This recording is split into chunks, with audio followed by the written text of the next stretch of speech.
tous et bienvenue pour le résultat de l'année 2021 de Top Catch. Un an de travail, enfin de visionnage surtout. Donc les règles sont les suivantes. Je n'ai regardé que All Elite Wrestling, Dynamite, Rampage, plus les PPV. J'ai regardé NXT plus les PPV, et New Japan, ce que je considérais comme des PPV et les matchs de titre. C'était un peu plus chaud à gérer, plus les tournois, etc. Donc voilà, donc les matchs étaient notés sur 5, les segments sur 1. Les matchs pour les titres avaient des coefficients selon s'ils étaient en PPV ou non, puisque les PPV valaient un peu plus cher quand il y avait une présence en PPV. Et tous les titres ont la même valeur, ce qui est très important. Vous allez le voir, surtout arrivé en haut du tableau. Il y a quelques surprises, surtout du côté du Japon. Donc voilà, je vous laisse regarder ce top 100 qui va être en plusieurs vidéos. Merci de votre soutien à tous ceux qui ont regardé toute l'année, les mensuels. A bientôt. À la 80e place, Bobby Fish se place. C'est assez surprenant dans le sens où il a été blessé une grande partie de l'année. Quand il revient à NXT, la split s'est déjà produit. Il va rentrer en feud contre Roderick Strong, aka le bébé perdu du divorce entre Kyle O'Reilly et Adam Cole. Puis il va arriver directement à All Elite Wrestling avec un match pour le titre TNT. Plutôt sympathique. Et après, il va se forger petit à petit, il va faire pas mal de petits matchs, s'incruster avec Adam Cole et les Young Bucks dans leur feud aux Breast Friends. Des bonnes performances. J'étais assez surpris à son arrivée à All Elite que ses matchs solo soient aussi sympathiques, puisque les matchs solo qu'il a fait à NXT étaient pas terribles. Notamment celui contre CM Punk, qui était vraiment très très cool. Bonne surprise entre les deux. Voilà, maintenant qu'il a reformé son équipe Red Dragon avec Kyle O'Reilly à All Elite, on verra bien où ça les mènera, et j'espère jusqu'au titre, parce qu'ils sont très sympathiques à regarder tous les deux. À la 79e place, c'est Hikaru Shida, la plus grande championne actuelle à All Elite Wrestling, un très bon règne avec des bons matchs. D'ailleurs, elle commence l'année avec Abaddon, c'était pas ouf, et ensuite Ryo Mizunami, et là c'était vraiment très très cool. Après, elle va continuer en feu feud face à Britt Baker pour jusqu'à perdre le titre fin mai face à cette dernière. Après, elle va disparaître, mais en regardant un peu ce qu'elle a fait, elle a beaucoup tourné sur Dark. Et ensuite, elle a attaqué le tournoi pour le championnat TBS et une feud face à Serena Deeb de haute qualité. Ça faisait du bien chez All Elite de voir les féminines utiliser autre qu'autour du titre. C'était vraiment une feud où il n'y avait pas de titre en jeu, c'était vraiment de la haine entre les deux. Serena Deeb en heel était vraiment très très cool. Et Hikaru Shida en Superface marche hyper bien. Donc une très grosse année pour Hikaru Shida qui ne bénéficie pas de plus de points au vu de l'utilisation du ressort féminin chez All Elite. 78e Brian Cage. Alors j'étais assez surpris de le trouver là et finalement on cherche un petit peu, c'est pas très étonnant. Il commence l'année en étant en feud face à Darby Allin et Sting en compagnie de Ricky Stark avec lui. Et du coup, ça dure assez longtemps. Ensuite, il va y avoir la mini feud face à Adam Page qui va déclencher le début du split entre Brian Cage et Team Taz. Allant jusqu'à début juillet où il va perdre le titre FTW face à Ricky Starks. Après, il y aura une revanche un peu plus loin dans un street fight et on ne le verra plus. Il faut savoir que sa petite amie a ouvert sa gueule comme quoi il était frustré de son utilisation à All Elite Wrestling. Alors déjà qu'à All Elite Wrestling, il y a un turnover permanent. Dire que les stories font que des lutteurs disparaissent quelques semaines. Et là, en plus, ça a tourné et il n'est pas revenu et il est en fin de contrat. Donc c'est dommage, il aurait pu être un peu plus haut, surtout que c'est un gabarit assez intrigant. C'est un peu comme Kisly, c'est très costaud, mais c'est très souple. Et ça voltige bien. Donc voilà, un très beau début d'année, et puis c'est dommage que derrière ça ne concrétise pas. 77e, Shotzi Blackheart, qui a eu une grosse année. Elle perd de la finale du Dusty Tag Team face à Raquel Gonzalez et Dakota Kai. Du coup, derrière, il y a la création du titre tag team qui va directement à Kai Gonzalez. Elles le reprennent directement dans la foulée et s'ensuit un petit règne vraiment très sympa où elles ont été très solides, fournissent toujours de bons matchs globalement avec sa partenaire Ember Moon, puisqu'elle a fait quasiment toute son année en tag. Elle affronte ensuite The Way, composé de Candice LeRae et Indy Hartwell, où elles vont finir par perdre les titres dans un match vraiment très bon. J'ai un très très bon souvenir de ce match où elles perdent les titres. C'était vraiment très sympa.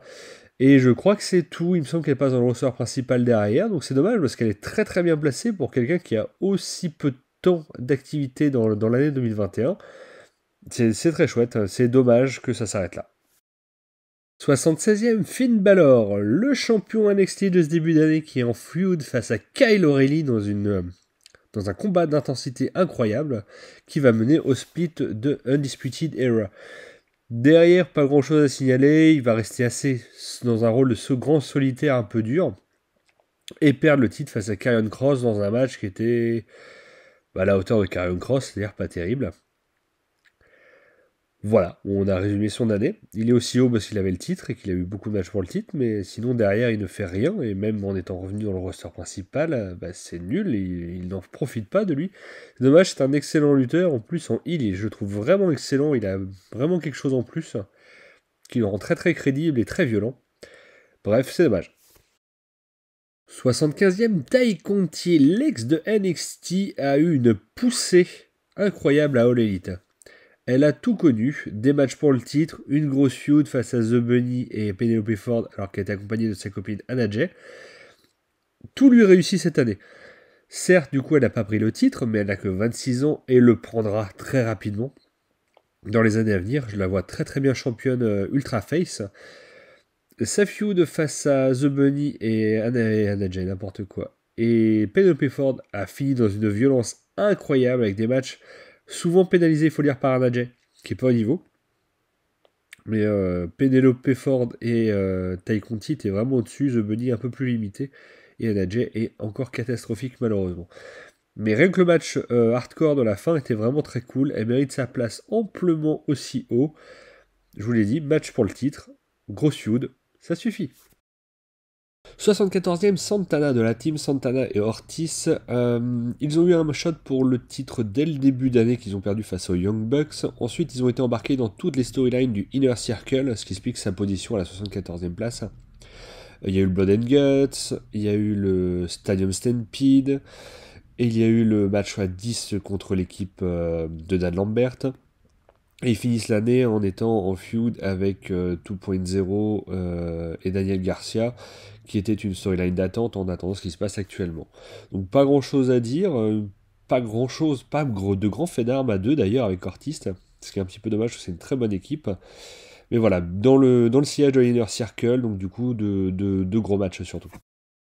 73e, Bronson Reed, ou le Grugashi de NXT. C'est le genre de mec qui s'est fait virer au mois d'août, je crois. Je ne comprends pas. Vraiment. Le mec a tout pour lui. Et il a fait une année grandiose, enfin 6 mois grandiose à NXT. Il a affronté tous les gros noms. Toujours été dans le sillage du titre nord-américain. Et finit par le remporter dans un très très bon match face à Johnny Gargano au mois de mai. Derrière, il a une feud contre la Legado del Fantasma où il accompagne la team MSK, qui va donner un match avec tous les titres en jeu, tag et nord-américain qu'il détient. Il va le perdre contre Isaiah Swerve Scott, de façon très bizarre. Et du coup, derrière, il ne fera plus rien. Je crois qu'il a une défaite face à Adam Cole derrière, et puis terminé. Du gâchis. Le mec est hyper bon. J'aurais aimé un vrai bon règne nord-américain, comme a pu l'avoir Gargano en début d'année. Mais non, gros gâchis. 72e Ortiz, donc je vais pas avoir grand chose à dire, c'est globalement la même chose que pour Santana. S'il est devant, c'est parce qu'il a un match en plus, tout simplement. Il n'y a pas grand chose à dire, voilà. Peu de faits d'armes en équipe, en tag avec Santana, dans le siège de l'Inner Circle, donc ils ont pris toutes les feuds du cercle de Chris Jericho. Très surpris de retrouver Ethan Page à la 71e place. Après avoir vérifié ses faits d'armes pour l'année, c'est étonnant quand même. Son année commence véritablement au mois de mai avec le PPV Double or Nothing où il affronte Darby Allin et Sting avec son compère Scorpio Sky. Après, il va avoir des matchs dans les différents PPV et shows spéciaux qui vont lui donner pas mal de points. Il a 2 shots pour le titre TNT et le fait d'avoir intégré American Top Team lui donne quelques matchs à Dynamite qui vont le propulser donc à cette 71e place. C'est assez ouf de se dire quand même qu'on est à la 71e place et qu'il n'y a pas de gros faits d'armes. Et surtout, des grands catcheurs sont derrière. Donc ouais, ça a été une petite année. Et j'en profite avant de vous quitter pour corriger quelque chose. Dans la vidéo précédente, j'indiquais que le Legado del Fantasma avait perdu en finale du Dusty Tag Team. Et non, ils ont perdu en demi-finale. Donc excusez-moi pour cette erreur. Allez, à bientôt.